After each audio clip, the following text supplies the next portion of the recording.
The larger picture here is that America's in a period of great income inequality, a Gilded Age. We've been here before, though. We've had another period in American history when we had great gaps between rich and poor.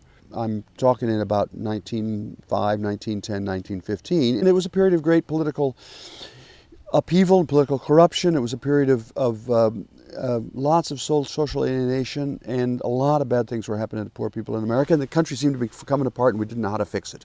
And then, remarkably quickly, and this is the point I want to make, we've been here before, and as a country, we've fixed this problem.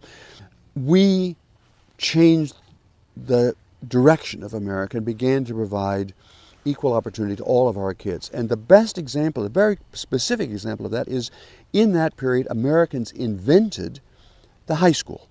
That idea that every kid in town ought to have a free, publicly provided 4 years of secondary school. Never in the world's history had we done that. And it happened in small towns, actually, in small rural areas first. And the trick was this: you had to persuade the local banker and the local wealthy lawyer and the local wealthy farmer and whatever, whose kids they'd already paid for their kids to have private secondary school, and their kids were off in Chicago making lots of money.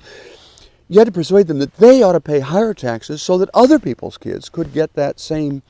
And it was a hard sell, but it turned out to be the best decision Americans ever made. I mean this, because the first thing is it raised the overall level of the quality of the American labor force so much that one decision, inventing the universal secondary school, accounts for all of American economic growth throughout the 20th century, a really big deal. So everybody, including the bankers and their kids, did much better, but it also leveled the playing field. What we need to do to solve the problem of this gap and the child education and care gap is not become like Sweden. We just need to go back to our own roots and be willing to gamble in investments in other people's kids, which turns out to pay off for our kids too. But early childhood education and early childhood care has the potential for being exactly the same thing, boosting the whole country and helping level the playing field.